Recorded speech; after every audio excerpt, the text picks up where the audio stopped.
Mes frères, mes sœurs, mes cousins, mes cousines, je suis très très heureux d'être là. La nuit du 28 au 29 octobre, il s'est passé des choses sur cette petite planète. D'abord, l'Afrique du Sud était championne du monde de rugby. Le Real battait Barça dans un classico où Jude Bellingham a inscrit 2 buts. Vous le savez, on adore le foot, on adore la boxe. Abdelkissi, il y avait aussi à Riyad un combat explosif entre Francis Ngannou et Tyson Fury. Bonjour tout le monde, bonjour Michel. Bonsoir Abdel. Très bien, oui, on a vu ce combat, enfin autant attendu, mais il était là. Voilà, à Riyad, on peut dire, comme la vignette le dit, qu'il y a eu un scandale, et je pense que tout le monde a vu, évidemment, Francis Ngannou victorieux au bout de 10 rounds, où Abdel, sincèrement, je me suis demandé, est-ce que ce combat est un combat réel? Est-ce que je suis en train d'assister à ce que je vois? Je me pince. Est-ce la réalité? Que s'est-il passé sur le ring à Riyad? Pourquoi Tyson Fury, fondamentalement, n'a pas combattu? Parce qu'on peut le dire sincèrement, Francis Ngannou a gagné.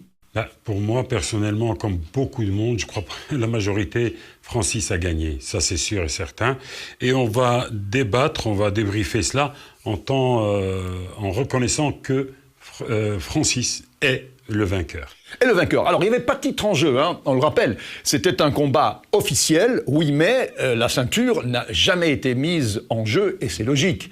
Une personne qui, à 37 ans, vient défier dans son premier combat le champion du monde des poids lourds ne peut pas prétendre sportivement à être champion du monde. C'était donc une organisation merveilleusement bien menée à Riyad, où on a vu des champions. Ils étaient tous là. Tyson, il y avait Larry Holmes, il y avait Holyfield, il y avait Lennox Lewis. Roberto Durand, le prince Nassim Hamed, en fait Rudy Gbo, il y avait tout le monde, tout le gratin de la boxe, les grands champions étaient là, on n'a jamais vu ça. Et je pense qu'ils se sont Mais pour revenir à ta première question, est-ce un vrai match ou est-ce que c'est un match arrangé? C'est un vrai match. Donc oui. voilà. Ah oui. Non, pour moi c'est un vrai match. Ça on l'a dit tout de suite, dès la première vidéo. Oui, mais ça peut prêter à confusion pour certains. Pourquoi? Parce que la façon dont a boxé Tyson, c'est une façon de...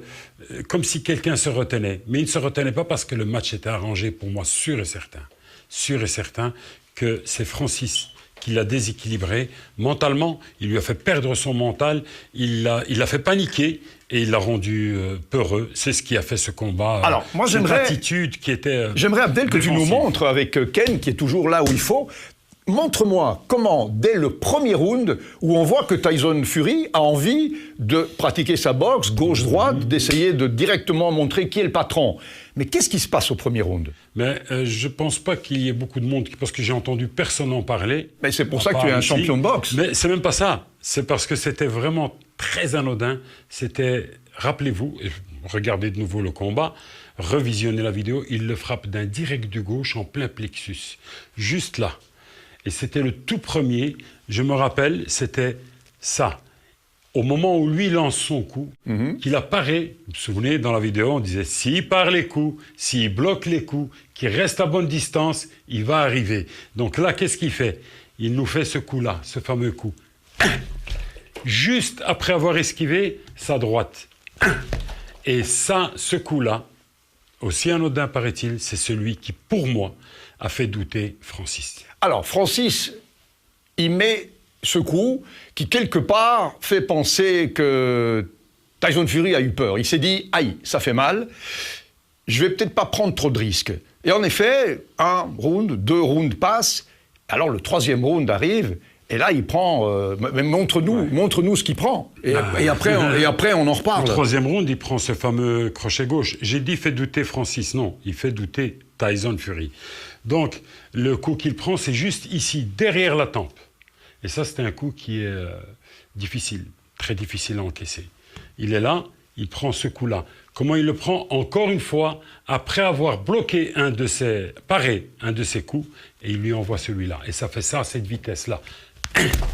C'est juste à ce moment où il valse à terre. Et là, je crois qu'il a perdu le combat à ce moment-là. Parce qu'il valse à terre, il se dit « J'ai déjà eu mal au premier round, simplement avec un coup au cœur. » Carrément, parce qu'il était au cœur. Hein, donc ça peut carrément bloquer les battements du cœur. Ça peut vraiment faire un court-circuit électrique au cœur. Et au troisième round, quand il prend ce crochet large du gauche à la tempe, heureusement qu'il ne l'a pas pris au menton, il s'avance juste suffisamment en temps que pour ne pas le prendre là, il le prend là, mais là, il valse à terre. Alors on va dire, d'accord, mais Tyson Fury, il a déjà été à terre contre Wilder. Alors quoi, il s'est relevé, il a continué à boxer. Pourquoi, Abdel, à ce moment-là, pour quelle raison à ce moment-là, Tyson Fury a peur? Parce que tout le reste du combat, je n'ai jamais plus vu Tyson Fury doubler son gauche, jamais. Il donne des gauches, montre-nous les gauches qu'il donne. On montre des gauches qui sont des gauches... On va montrer ces gauches qu'il donnait, alors qu'il devait donner des jabs. Vous vous souvenez, on en a parlé à la première, et c'est pas propre à un seul coach. Tout